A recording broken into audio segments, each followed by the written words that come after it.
Hi, hello, what's up? This is Sikat from Tarlac City.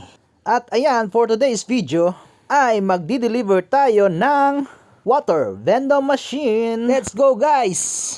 Ayan guys, at pabiyahe na tayo papuntang Lemery, Batangas. Ayan, kasama ko nga pala ang aking pinsan na si Jongjong. Ayan, at sa parting Bulacan pala nga ay tinulugan na kami, alright. At ang isa ko pang kasama na si Lakay. Alright. Shoutout! Nandito namin sa Gigito, Bulacan! Ayan na si boss ko! Chill rides lang! Ayun no. Game na game mag-vlog si Lakay. Parang gusto rin mag-vlog at gumawa ng sariling channel. Ayun, at dire-diretso lang tayo sa ating biyahe. At maya-maya lang ay nasa Tagaytay na tayo. Alright, we're here at Tagaytay! Tagaytay! Alright nakikita nyo naman. Kahit yung ulan, basa. Ayan si boss ko. Sound straight mag-isa, tapos chill lang. Yak.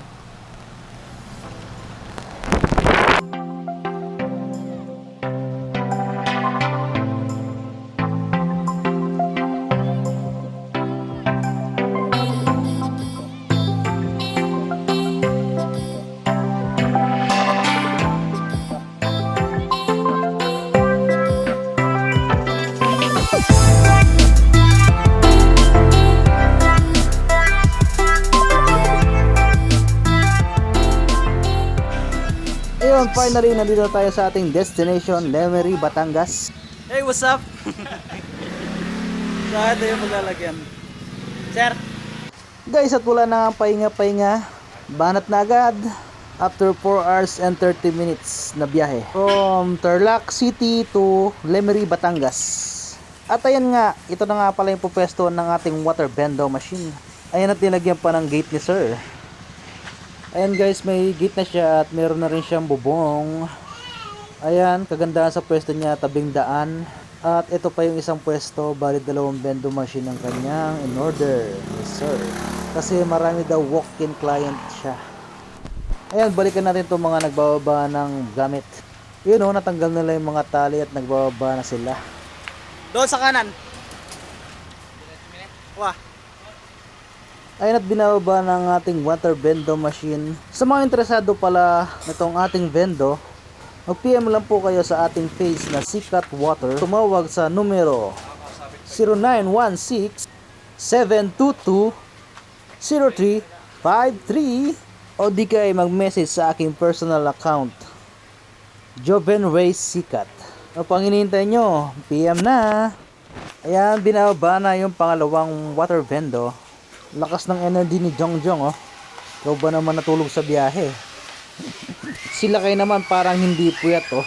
Ang lakas pa rin magbuhat. See guys, kaya niyan. Nandito na ako manonood sa inyo.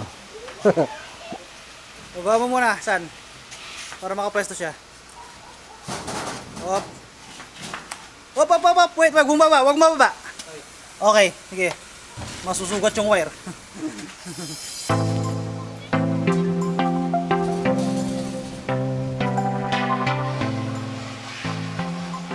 Ayun guys, at all set na.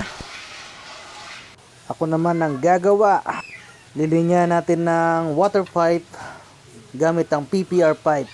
Ayun, at PPR pipe nga pala ang ginamit nating mga tubo dito sa kanyang setup. Maganda ang PPR pipe, lalo't maganda yung pagkakadikit nito. Siguradong hindi matatanggal ang pagkakadugtong. Bali pinapaso pala siya gamit ang fusion machine. Kaya sure talagang hindi maalis. Di katulad sa PVC pipe na nabubunot pa rin. Lalo na kung hindi kagandahan yung nabili mong solvent. Ayun nga, dahil PVC yung ginagamit mo, so kailangan mo ng solvent. Isa pa sa disadvantage ng PVC is maamoy yung solvent niya. Kailangan mo talagang i-flushing ng sobrang tagal. Ayan, dito naman ay tinitiktik ni Insan yung flooring. Insan! Mekos mo na yan, Insan! So ang plano is ibabaon yung pipe sa ilalim ng flooring para magandang tingnan or malinis tingnan, para malinis tingnan yung linya. Ayan guys, kung mapapansin nyo, nakakapote si Insan. Ayun at inabutan na nga kami ng ulan dito. Sa part naman ito is nagwa-wiring na ako dyan. Tine-check up ko na yung buong system. Siyempre yung mga tubo, dapat walang tagas yan. Siyempre naman, dapat yung coin slot natin functional. Walang magiging problema. So yan, kinakalibrate ko na rin yung tubig kung gaano karami yung may lalaman ng galon. Ayan, habang gumagawa ako, medyo nagtatanong-tanong na si sir. Para at least is meron na siyang idea kung paano gamitin. At ayun sa mga viewers natin dyan na nagtatanong kung paano gamitin tong bendo machine. Ang kailangan mo lang gawin is, kailangan i-check mo lagi yung product tank. Kailangan laging may laman ito. Siyempre dapat naka-on yung ating bendo machine. Tapos kailangan mo rin i-check yung filter kung kailangan ng palitan. Siguro yung pagpalit ng filter is mga 3 to 4 months depende sa production mo kung gaano ka lakas mo magbenta. So yun guys, ang advantage naman ng bendo machine natin is kahit anong coins ay tinatanggap niya, mapaluman man o bago, 5 piso, 10 piso, tinatanggap ng ating coin slot. Kahit 20 pesos na buo, tinatanggap niyan. Yun na nga guys, dahil automatic bendo machine na to, hindi mo na kailangan ng delivery boy. Menos ka na rin sa panggas mo at maintenance ng pan-deliver mo. Tapos pagdating ng customer mo is kailangan malinis na yung galon nila. Kinakailangan is malinis na yung galon nila bago nila isahod sa ating bendo machine.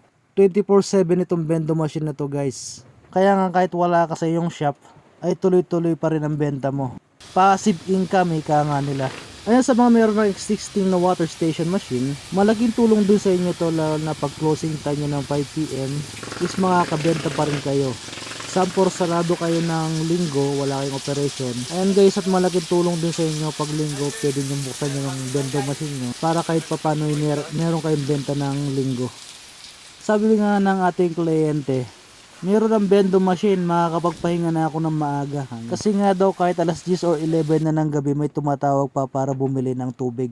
Kahit pagod na nga raw siya, ayaw niya ng bentahan ay napipilitan niya ng bentahan. Kasi nga daw sayang din ang benta.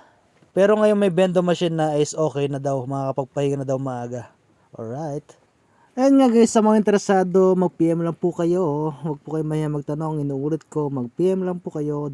And again, this is Joben Sikat from Tarlac City. For more info, just PM at my page, Facebook page, Sikat Water. Ayan po, yung logo na yan. Ayan guys, at kakatapos lang mag-install is meron tayong customer agad na mag-igib ng tubig. Hindi guys, joke lang. Kasama natin yan. Isasample niya lang kung paano yung pagkarga dito sa bendo machine natin. Ayan, panoorin nyo lang guys.